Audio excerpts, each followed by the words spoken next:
que vão acompanhar pela internet também, louvado seja Deus. Hoje nós vamos falar de algo que o Senhor tem colocado no meu coração, algo que a gente tem também vivido. Nós vamos falar da evangelização e as lutas pessoais. Eu não sabia desse ocorrido com o irmão Agnaldo, me entristeci com ele também, mas não sabia, até então soube quando o irmão Agnaldo chegou aqui. Então o tema hoje é a evangelização e as lutas pessoais. O nosso texto, ele se encontra em 2ª carta aos Coríntios, capítulo de número 7, verso 5, 6 e 7. 2ª carta aos Coríntios, capítulo 7, versículos de 5 a 7. Essa carta foi escrita pelo apóstolo Paulo. O apóstolo Paulo, ele passou por diversas lutas e ele aqui faz uma declaração, ele nos dá um testemunho daquilo que aconteceu com ele.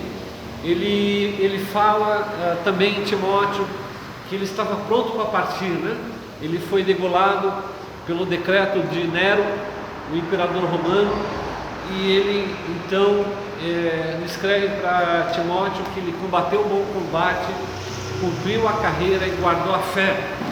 Então, nesse meio tempo em que ele escreve a Corinto, até aquilo que ele escreve ao seu filho na fé, Timóteo, ele passou por muitas lutas, e a Bíblia fala que nós herdaríamos o reino de Deus passando por muitas tribulações. O que são tribulações? Nós estudamos sobre a grande tribulação que vai acontecer no último tempo, nos últimos tempos. Tribulações são lutas, são tristezas, são apertos, são provas que vêm nos testar como um fogo, né? 2ª carta aos Coríntios, capítulo 7, verso 5, diz assim: porque mesmo quando chegamos a Macedônia, para os irmãos terem uma ideia, fica no norte da Grécia, ainda hoje tem o nome de Macedônia, porque mesmo quando chegamos na Macedônia, a nossa carne não teve repouso algum, antes em tudo fomos atribulados,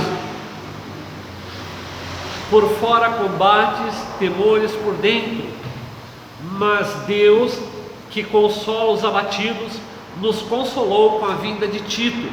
Tito era uma outra pessoa que Paulo tinha muita consideração, tanto é que depois das cartas a Timóteo existe a epístola a Tito também, e não somente com a sua vinda, a vinda de Tito, mas também pela consolação com que foi consolado de vós, contando-nos as vossas saudades, o vosso choro, o vosso zelo por mim, de maneira que muito me regozijei. Tem um homem que está usando muito essa palavra depois do Big Brother, né? Que significa alegrar-se. Muito bem. Aqui o tema que nós vamos abordar hoje vai ser as lutas pessoais e a evangelização. Há pessoas que só querem servir a Jesus quando tudo vai bem. Então, quando tudo vai bem, a pessoa, ela ora, ela evangeliza, ela faz aquilo que todo cristão deve continuamente fazer. Mas o nosso grande desafio como cristãos é, mesmo em meio à luta, declarar que da nossa vida Jesus Cristo é o Senhor, para a glória de Deus Pai. Glória a Deus. Tem um rapaz que ele contou o testemunho dele, um cantor, e ele falou então que quando ele era novinho ainda, seu pai deixou a casa, a sua mãe de uma maneira valente criou toda a família, e quando chegava no final do ano, eles ganhavam presentes, roupas usadas, meias usadas, e a mãe pegava, fazia um embrulhinho e dava. Daí ele questionou, falou assim: por que todos aqui no Natal, na casa dos meus amigos, eles ganham roupa nova e nós sempre estamos com roupas velhas? Daí a mãe falou assim: olha, se Deus fizer, Ele é Deus. Se Deus não fizer, ainda continua sendo Deus. Eu peguei uma época, eu espero que essa época seja banida dos nossos púlpitos, alguns pregadores que falavam que nós temos que determinar para Deus falar não aceito, não é isso que eu quero. Isso, meus irmãos, eu quero dizer, é rebeldia, é doutrina de demônio, porque Jó mesmo falou: Deus nos deu o bem, também nos daria o mal. Ele falando com sua esposa, quando sua esposa penalizada com ele, chegou para ele e falou assim: tu ainda retens a tua sinceridade para com teu Deus, abençoa o teu Deus e amaldiçoa o teu Deus e morre. Daí ele repreendeu a esposa. Ele era um homem muito rico, ele tinha filhos e filhas, e de repente ele começou a perder tudo, começou a perder os seus bens, os seus animais, os seus camelos, as suas vacas e bois, o seu gado, o seu rebanho. Ele perdeu tudo, e não obstante a tudo isso, ele ainda perdeu a sua família, quando a sua família estava reunida, mas ele não blasfemou contra Deus. Se você vai no capítulo 1, Satanás, com uma inveja tremenda de Jó, chega diante de Deus e fala: teme Jó de fato a Deus?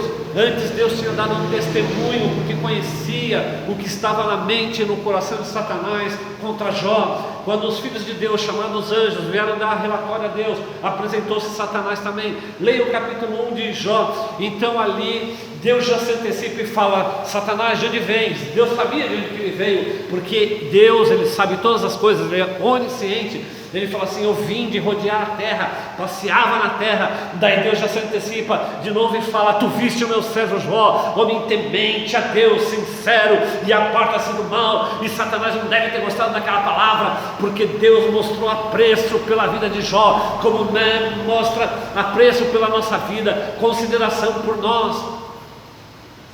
E Satanás, achando que ele podia influenciar o Altíssimo, falou assim: toca nele, toca nas coisas dele, tu vai ver como ele blasfema. E Deus então permitiu que Satanás tocasse nas coisas de Jó, tocasse nos filhos de Jó, e Jó não blasfemou. E Satanás não ficou contente, falou assim: toca ainda na vida dele. E Deus permitiu, e teve uma enfermidade que veio da cabeça até a sola do pé, e Jó se coçava. Eu creio que Jó perdeu até as unhas. Aquela enfermidade era tão tremenda que ele achou um caco e ele se coçava. E se não ainda fosse isso o suficiente, alguns amigos de Jó sentam-se diante de Jó, ficam alguns dias sem poder falar, vendo o estado de Jó. Jó havia perdido tudo, Jó perdeu seus bens, Jó perdeu seus filhos, Jó perdeu a sua saúde, Jó perdeu a consideração da mulher, mas Jó não perdeu a fé. Louvado seja o nome do Senhor. Aleluia, aleluia, aleluia. As lutas pessoais, quantas lutas temos, quantas situações passamos. E o apóstolo, nesse texto que nós lemos, 2 Coríntios capítulo 7, versos 5 a 6, ele fala de combates externos. Muitas vezes nós temos combates externos, são as nossas lutas financeiras, lutas para os nossos filhos, lutas muitas vezes no nosso casamento, lutas com a nossa saúde. Temos uma série de lutas, são as coisas externas, elas vêm de fora para nos afetar dentro. Mas ele também fala de temores internos, e nós muitas vezes temos muitos medos. A palavra temor significa medo. Me lembro de Isaías 41, verso 13, que diz assim: porque eu, o Senhor teu Deus, te tomo pela tua mão direita e te digo, não temas, que eu te ajudo. Aleluia. É por isso que no capítulo 27 de Isaías surgiu até um cântico que diz: o Senhor é a minha salvação, eu não temerei. Aleluia. Vejamos o que a Bíblia fala dos combates. Capítulo 6 de Efésios, mais adiante aqui da Bíblia. 2 Coríntios vai passar Gálatas, Efésios. Capítulo 6 é o derradeiro, o último capítulo do livro de Efésios. Efésios era o habitante de uma cidade chamada Éfeso, que ficava na Ásia Menor. Aleluia. Capítulo 6, o verso 10. Vejamos por um instante Esses versículos que são tão conhecidos.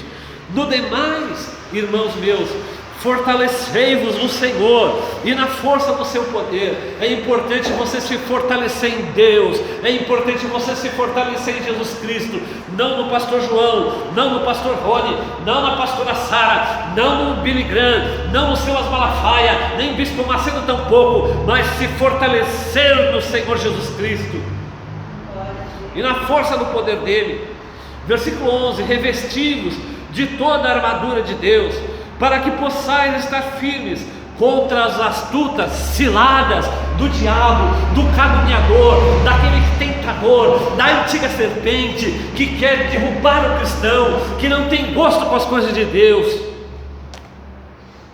Meus irmãos queridos, a palavra aqui fala: ficais firmes, firmes, como Jó ficou. Quando as pessoas vinham confrontar Jó, falavam: você pecou, é por isso que isso aconteceu com você, você está em pecado, é por isso que aconteceu isso com o teu filho, você não está bem com Deus, é por isso que vem essas tribulações. Esses amigos nada acrescentam sim o que o diabo quer que eles falam, mas nós repreendemos toda a calúnia, nós colocamos por terra e rejeitamos toda a palavra humana e diabólica e declaramos que da nossa vida é o Senhor. Jó falou: eu sei que meu Redentor vive e ele se levantará sobre toda a terra. Louvado seja Deus. As astutas ciladas do diabo. Estava falando com a adoração. O diabo quer adoração. Quando Jesus foi levado ao monte para tentar, ele falou assim: tudo isso eu te dou, se de joelhos me adorares. Olha que coisa, nós adoramos a Deus porque nós amamos Ele, porque Ele nos amou primeiro. É bem diferente. O diabo, ele faz uma troca: eu dou riqueza para o homem para que o homem possa me adorar. Mas nós não, nós recebemos o amor de Deus, a salvação, o perdão dos pecados, porque Ele nos amou primeiro, e nós amamos a Deus, porque é um mandamento de Moisés: amarás, pois, ao Senhor teu Deus de todo o teu coração, de toda a tua alma e de todo o teu entendimento. E é isso que o Espírito de Deus tem colocado no nosso coração: um amor pelo Altíssimo, uma vontade de permanecer com Ele, mesmo quando tudo ao nosso derredor é contrário, mesmo quando a guerra se levanta contra nós, mesmo quando o inferno nasce contra a nossa vida, nós estamos com o Senhor, porque nós somos dele. Ele nos guarda de tropeçar, para nos apresentar puros diante da glória do Senhor. Aleluia.